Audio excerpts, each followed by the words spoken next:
Epilogue. Every news channel on TV was reporting on the large fire that had taken place in Shinto last night, but even apart from that, there was still a gloom cast over today's breakfast at the Mackenzies. The table seemed rather empty with one less person. The male guest who had been boarding in the house for some time had left for his home country the previous day due to some urgent issue. He had asked Waver to thank the Mackenzies for their hospitality and care in recent days and apologized very much for not bidding them farewell in the face of his sudden departure. Martha Mackenzie murmured with a worried look. Waver nodded, calm her down. He called me back from the airport this morning. That guy, doesn't he know anything about local time differences? Waver told this massive lie with a poker face. He himself, however, was quite astonished that he could lie as easily and simply as that. With a nod and a smile on her face, Martha turned her gaze back to the TV screen, and then she looked gloomy again. Looking at the screen and the totally burned and barren field it showed, Waver could not help but feel deeply ashamed. The fire that had occurred close to the municipal hall was undoubtedly caused by the War of the Holy Grail. Although he did not know which one out of the three remaining masters and servants had created this tragic scene, he and Ryder might have prevented this incident had they been present. That was why he found it difficult to suppress his deep regret. This tragedy would not occur in the future. Though ended in the worst way possible, the alien events that threatened Fuyuki would not occur again. The Fourth War of the Holy Grail, which had sacrificed countless innocent lives, had been put to a complete end last night. Remembering all of the tragedy that had happened back there, he felt that it could already be considered a miracle that he was still alive. Grandpa, Grandma, may I discuss something with you? Hearing Waver's voice, which sounded different from usual, the old couple placed their coffee cups down. Actually, I want to take a break from school for a while. This is a decision I made after discussing it with Father back in Toronto. Rather than going to school at this time, I'd like to do something else first. Hearing this surprising declaration from their grandson, the old couple couldn't help but stare at each other and at him. No, not at all. It is just that, so far, I haven't had any interest in anything at all besides studying, which makes me kind of regretful. So, I want to travel. I want to visit the outside world so I can understand more things before I decide on what to do with my life. Martha seemed to be very glad and smiled while clapping her hands together. Hearing this evaluation with some relief and a bit of a lonely pang, Waver smiled bitterly. Glenn crossed his arms in front of his chest and looked deep in thought. Looking at Martha, who was wearing such a happy expression, Waver nodded. If it's all right. If it's not too much trouble for you. Martha was so happy that she almost jumped with joy and could not resist clapping as she replied. Her husband Glenn just sat in silence next to her, but gave Waver a look of trust and expectation. The boy also sat up with his back straight and returned a solemn look. Waver returned to his room alone and reviewed this room, which was bathed in the light of the dawn. 11 days, it was such a short time, but this room was already dyed with the color of the person who had lived there. There were old magazines, paper dinner bags that he had thrown everywhere, and an empty whiskey bottle that had rolled into the corner. They were all traces of the other person who had eaten and drunk and rested in this room. This was a color that did not belong to Waver. Was he a ghost? Or a familiar? Thinking of all that nonsense, Waver wondered. This was not a joke. If it was just a soul, how was it possible that such a vivid color still lingered in the room? However, this room would no longer be dyed by this color. From now on, there would be only one person living here, and that was Waver. It would only be stained with Waver's personality and his presence. The previous color would eventually be erased. It was inevitable, although it felt regrettable and lonely. One certainty was that the color repainting the room must be extraordinarily vivid. Only so could it cover the color of that person, which was brighter than anyone else's. It had only been 11 short days, but the pages were already getting dark with repeated readings. The face of that eternally smiling man seemed to emerge before him again when he looked at this book, which he felt difficult to understand no matter how many times he read it. That man who had pushed himself forward with the adventures of the hero Achilles, who had challenged his own limits and finally made his own life into a legend. Such a man had once been at Waver's side and had lived and fought with him. Those dreamlike scenes that he had described to Waver felt almost like lies. However, in the end, Waver was still attracted to his happiness. He could not deny that he envied him. He had even thought of going together with him. But he had left Waver behind after all. He made that decision the moment he invited Waver to become his subordinate and received Waver's reply. Did that man make a wrong decision because of Waver's wrong reply back then? If only back then Waver had been able to say those words in the wind, say those words as if they were equals. Then that man would definitely have smiled knowingly, and perhaps would have allowed Waver to mount his warhorse in the end. But the important thing is that in the end, I never showed him my unwillingness. Waver couldn't help but sigh. He was still far from standing on equal terms with that man. His own weaknesses were still all exposed at the end. He regretted, and he thought it a pity. Perhaps he was just too proud. But he wasn't anxious. After all, Waver hadn't yet reached the age at which that man had begun his journey, and the marks of that man's blood-boiling and amazing adventures could still be seen in every corner of this world. Waver would go and find all of that. Perhaps, one day he would find the footprints of that man in some place beyond that far-distant sea. Suddenly, Waver's eyes landed on the paper bag beside the television. Come to think of it, that guy had bought this stuff with joy, but had left without even taking it out of its packaging. Waver opened the bag and removed the gaming console and the disc within. He had even bought a joystick. Feeling his eyes suddenly become hot with tears, Waver forced them down. I will not play this silly stuff. But he had just decided to try new things, and one was right in front of him. Although it was silly, the idea was worth a try. Yet, was this kind of stuff really that interesting? Waver frowned as he looked at the bag. He then began following the instructions to connect the video game with the TV. Half a year later. I know that my Redeemer lives, and that in the end he will stand up on the earth. A funeral procession progressed alone in the icy cold rain. A young girl was the person who managed the funeral. No expressions of sorrow or anxiety were written on her, but she only numbly went on according to the procedure of the funeral. While this expression made those who came to mourn feel her strength, none of them held any feelings of pity towards her. It was a funeral for a highborn clan. For elders, children who grew up under such a strict education should be able to bear anything. The mourners sitting here all held the same belief. And after my skin has been destroyed, yet in my flesh I will see God. I myself will see him with my own eyes. I and not another. How my heart yearns within me. Amen. Then the coffin was buried into the earth. With some words of prayer from the others, the mourners left one by one. In the rain that once again regained its silence, only the young girl who took charge of the funeral and the priest who led the ceremonies were left behind. Good work. It is already very splendid as the debut of the next head of the family. I believe your father would feel proud, too. Rin just nodded in silence. Hearing those words of praise for her, her left wrist had already been carved with the magic crest of the Tosaka family. Her body was still not used to the crest that had only recently been grafted and kept on inflicting pain on her. But there was no sign of agony shown on the young girl's face, and she endured the funeral until the very last minute. Indeed, this willpower of hers didn't match her age. The letter that Tokiomi wrote, which entrusted everything to the association after his death, was almost perfect. It was truly a real portrait of the man himself. The transfer of the body and the extraction of the crest were all entrusted to the association's headquarters in London by Kotomin Kiri, Rin's guardian.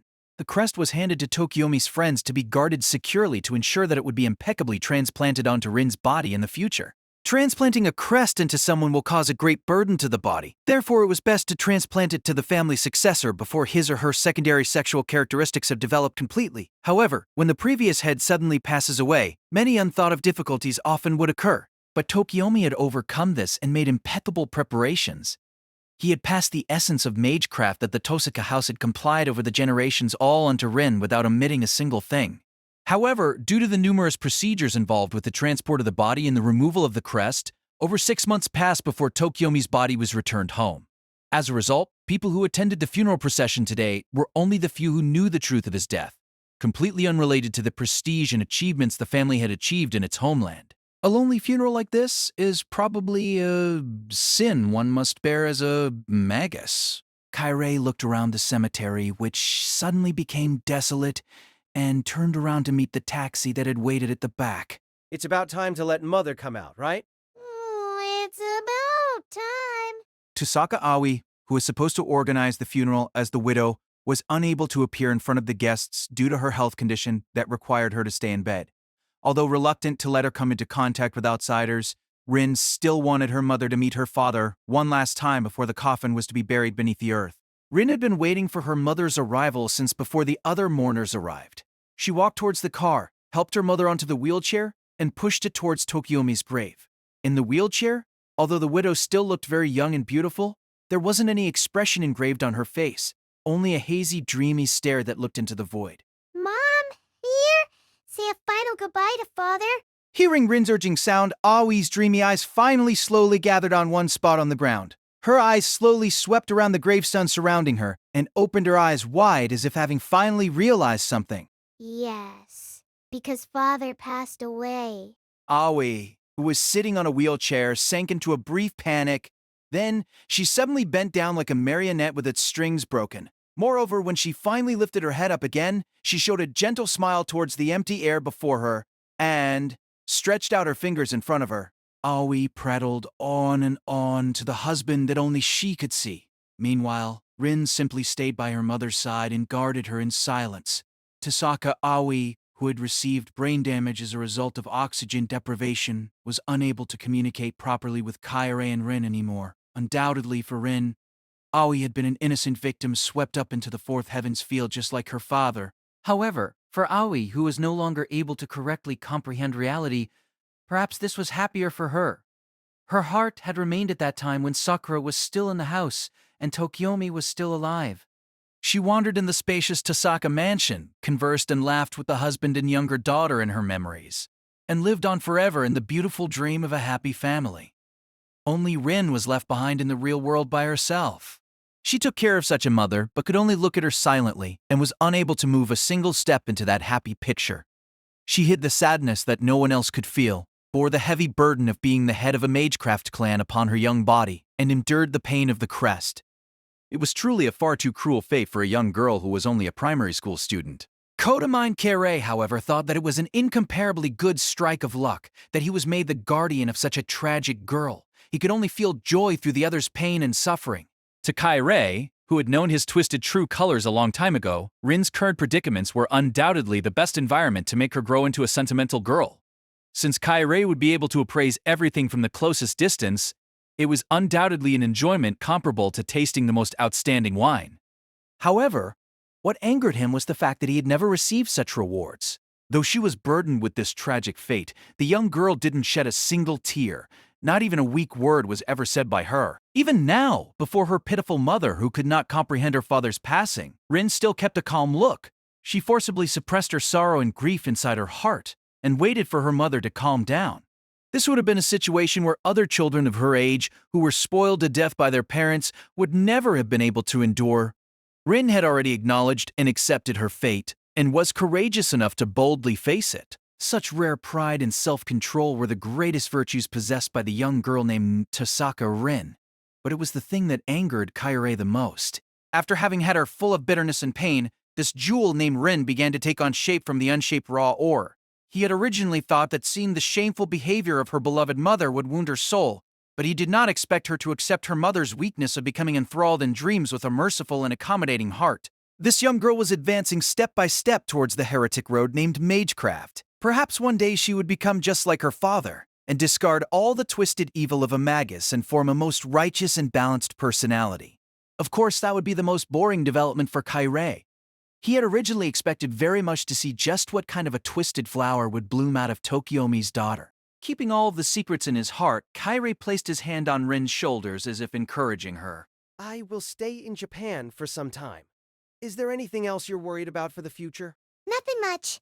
I've been too much of a trouble for you, but now it's fine. The young girl answered with a tough tone, not even looking at Kairi. Rin obeyed her father's last words and did not object to having Kodamine Kairi become her guardian. However, she found it difficult to cover up her spite toward him. He was Tokiomi's assistant and headed toward the same battlefield, but in the end, still failed to protect Tokiomi. Rin's heart was still full of anger and suspicion toward the man named Kairi till this day. Kairi only felt Rin's inexperienced hatred to be laughable. What would the expression on this girl's face be when she one day came to know the truth? He would be quite looking forward to see it. We will meet again after 6 months. Then the second crest transplantation process can be performed. Please take care of yourself. You don't have to say a thing I already know about. I think that I will be mainly working overseas in the future. I'm terribly sorry to say this, but I think I cannot live in Japan. I am truly unsuitable to be a guardian. If you're busy, then it cannot be helped. I will obviously take good care of Mother and the Tosaka family while you're gone. You can go crusade against heretics or do whatever you like as long as you don't bring us trouble. Ha! Even Rin can bluff like this. Her tone today was sharper than usual. Perhaps today really was more painful than ever for this girl. A rather sickening idea suddenly flashed through Kairei's mind. Ren, you will be the true head of the Tosaka house from today onwards. In order to celebrate this special occasion, I am giving you a gift. As he said that, Kairei pulled out a dagger from within his coat together with its sheath. This was the same as Zoth's sword that was given to him by Tokiomi as a symbol of friendship. Today's funeral also made Kairei remember the man who had passed away, so he brought this dagger along. It was also a little compensation for the man who had died by his hand. This is what I received from Tokiomi-sensei in the past when he recognized the achievements of my magecraft studies. I think it's better that you take care of it from now on. Rin took the dagger, pulled the dagger from its sheath, and studied it carefully. She caressed the leather of the hilt and the magecraft runes on the blade almost reverently, as if she could feel the warmth of her father's fingers within. Father. A small ripple suddenly appeared on the dagger that the girl held in her hands. A single drop of tears suddenly tumbled down the immaculate blade. This was the first time that Rin had shed tears in front of Kairei. As if having tasted the wine he had been waiting for too long, Carrie's heart shook with joy. Rin didn't know anything. The dagger that she held in her hand and received her tears was once fully stained with the fresh blood that poured out of Tokiomi's heart. Perhaps she would even consider this dagger as a memento of her memorable father and deferentially treasure it in the future. Of course, the prerequisite was that she did not know this was the murder weapon that killed her father. This extreme irony and the pleasure of violating a pure heart made Kodamin Kari receive an insurmountable satisfaction. Rin, who was crying with her head lowered, was completely ignorant to the priest beside her who was blossoming with a silent smile.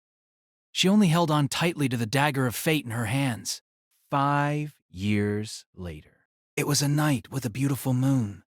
Emiya Kiritsugu gazed out at the moon as he silently stood by the window. Although it was already winter, the temperature wasn't very low. It was just cold enough to let the skin feel the slight prickle of a chill. It was the ideal weather to view the moon. A boy sat beside him. He was also quietly gazing out at the moon with Kiritsugu. His name was Shiro. He was the only existence that Kiritsugu managed to save from the fire that made him lose everything. It had been 5 years since then. Shiro, who was a kid, was also gradually growing up. Kiritsugu adopted Shiro, who had no one left to rely on due to the fire, and managed to barely live on after tidying up the ruined house with the storage room that Iris Fiel had bought. As for why he did that, even he himself did not know. He had nowhere else to go. Did he also have no more reasons left to keep living? All the goals and beliefs the man named Emiya Kiritsugu had once possessed were burnt to ashes with that fire. The thing that returned from that barren field was simply a corpse that had retained a beating heart. In fact, had he not saved Shiro, then Kiritsugu would perhaps have truly died a long time ago. However, he met Shiro. He met this child who had fortunately escaped from the raging fire that had claimed innumerable lives. That was the miracle which resurrected him from the shell that was once named Emiya Kiritsugu. Even if he were to look back on it now, this had been a very wondrous life. The man who had lost his wife and daughter again became a father. The child who had lost his parents again became a son. Now that he thought about it, he had repeated this unchanging life day after day. Shiro was now calling Kiritsugu old man, while the latter hadn't even hit 40 years old. Maybe the kid felt it was more natural that way. But the truth was that the stamina still lingering within Kiritsugu's body was nothing more than a spluttering candle in the wind. In truth, he was not much different from an old man after all. After that, he peacefully and calmly passed his days as if he was living within the dream of another man. On that day 5 years ago, a line had been drawn across his life, which had already lost everything. No one else had disappeared before Kiritsugu after that, be it Shiro, Taiga, Raiga-san, or the youngsters in the Fujimura group. None of them had left him since they met, and they were still together even now. The meetings he used to have with other people were simply the beginning of separation. However, such a happiness was not without a reason, because the things that he had lost in the past would never come back. Kiritsugu had repeatedly used the excuse of traveling overseas to get Shiro to stay home while he traveled to the Einsburns. He wanted to save his daughter, who had been left all alone within the city of winter. However, no matter how obstinately Kiritsugu repeated his visits, Tube Statiate was still unwilling to open the forest-bounded field. That was understandable. All the efforts the Einsburns put into the fourth heaven's feel came to nothing because of Kiritsugu's last-minute betrayal. A man such as Kiritsugu would have to remain silent even if he was punished. But Ak did not do that. Did he want to put the traitor to exile like a stray dog and let it struggle on its last legs and carry that shameful title for the rest of its life? Or did he plan to let Kiritsugu never see his daughter again and use that as the most severe punishment that can be inflicted? No matter what, it was already a fact. Had he been the Kiritsugu of the past, the infamous Magus killer, then he might have been able to forcibly break through this icy, bounded field and rush to his daughter's side. However, the current Kiritsugu had been touched by Angra Mainyu and had already been corroded by this curse. His flesh was getting weaker and weaker. His limbs atrophied, his sight began to fade, and he had completely lost the ability to use magecraft. He was not much different from a terminally ill patient. He couldn't even find the starting point of the bounded field and could only wander in the blizzard, waiting till death. He understood all his attempts had been in vain. Recently, Kiritsugu had already faintly felt that his time was probably up. In other words, he probably hadn't had much time left since the moment he became cursed by the black mud. Therefore, he had recently been staying home all the time, drowning in memories as he passed the time in a daze. What had his life been about? As he thought of this, he silently gazed up at the moon with Shiro. When I was a kid, I used to want to be a hero of justice very much. Suddenly he muttered this unconsciously. Like a shipwreck that had sunken beneath the surface a long, long time ago, those untouched and forgotten words suddenly escaped from his lips. That was right. He seemed to have said something like that to someone else, some time ago, although he didn't manage to fulfill it at the end. But just when did that happen? However, when he heard Kiritsugu, Shiro suddenly showed an expression of displeasure. Since the boy harbored a deep admiration for Kiritsugu, Shiro seemed to hate having Kiritsugu say such self-deprecating words. Kiritsugu had often felt extremely ashamed toward this sentiment. The boy thought his foster father was an incomparably great man. He did not understand Emiya Kiritsugu's past, including that disaster which made the man lose everything. He simply and merely made Kiritsugu a goal to be admired. The spirit of self-sacrifice and sense of justice that Shiro held in his heart were so great that it almost seemed twisted, and all this were displayed through the extreme respect and admiration that he showed to Kiritsugu. That was also the only regret in the days that the father and the son passed together. Shiro wished to become Kiritsugu. He wanted to follow the road that Kiritsugu had walked. Although Kiritsugu wanted to tell him how foolish such an idea was, he didn't manage to say it even till the end. If Shiro lived like Kiritsugu and walked toward destruction just like him, then these 5 peaceful years of life would become a curse at the end as well. Is your aspiration still there? Shiro questioned back. This made Kiritsugu's heart ache. That's right. How wonderful would it be if it could gradually disappear with the passage of time?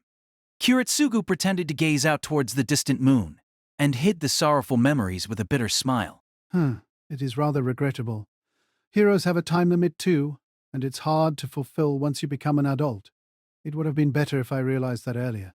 Had he realized it earlier, then he wouldn't have been tricked by the sweet lie of miracles that flew the banner called dreams. Kiritsugu had once released a demon powerful enough to destroy the world because of his aspirations. It was too late when he finally realized his mistake. Countless people had died because of it, including Shiro's own father and mother. And that harbinger of hell was still lurking beneath Mount Enzo even now. After that battle, Kiritsugu had repeatedly visited that place with dynamite and spent years to map out the situation of a few ley lines. He had meticulously created a bump at a location leading towards Mount Enzo. That might be the last time for him to use magecraft in his life. The prana produced from the junction of numerous ley lines will collect upon that bump with time. When its limit is reached, a localized earthquake will be triggered deep within Mount Enzo.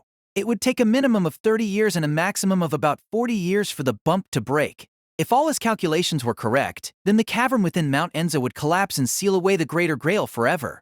Though he would not be able to live to see that day, Kiritsugu had done the best he could to prevent the fifth heavens feel 60 years later. Shiro seemed to have been guided into a deep contemplation from Kiritsugu's casual words. However, he seemed to have accepted Kiritsugu's viewpoint and answered with a nod. True, I'm really powerless. Kiritsugu also answered with a slight hint of heartfelt pain. Nothing you can do. There wasn't much lament or sorrow in that phrase. Kiritsugu gazed up at the night sky. What a beautiful moon. It was as if this was the only night in his life that had such a beautiful moon. and Kiritsugu was overjoyed with sharing such a beautiful memory with Shiro. The youth promised casually in the elegant night. He said that he'll achieve something which Kiritsugu had longed for but could not fulfill in Kiritsugu's place. In that moment, Kiritsugu remembered he had also made a promise like this. He had also said something like this before a person that was more important to him than anyone else. Back then, he had firmly believed that the things within his heart will never be lost. But that confidence had now been forgotten until just a moment ago. Shiro kept saying those words that sounded like a promise. His words, together with tonight's view, became an unforgettable memory that was carved into Kiritsugu's heart. That's right. If it was under such a beautiful moon, then he would never forget.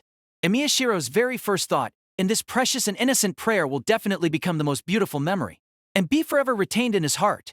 However, had the boy really inherited the dream of his foolish father, he would probably begin an endless lament and experience a bottomless despair. But he would definitely be able to recall the self that existed at this moment as long as he remembered this night.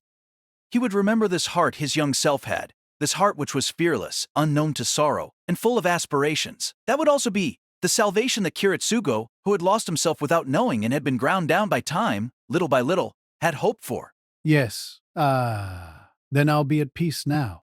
Even if Shiro walks the same path as him, he would never become the same man. All the scars in his heart seemed to have healed when he understood this. Emiya Kiritsugu closed his eyes. Then, this man who accomplished nothing in his life and did not win a single victory stopped breathing. His last moments were full of relief, and he passed away as if he had merely fallen asleep. Carrie, what kind of a man would you like to become? She asked under the dazzling sunlight.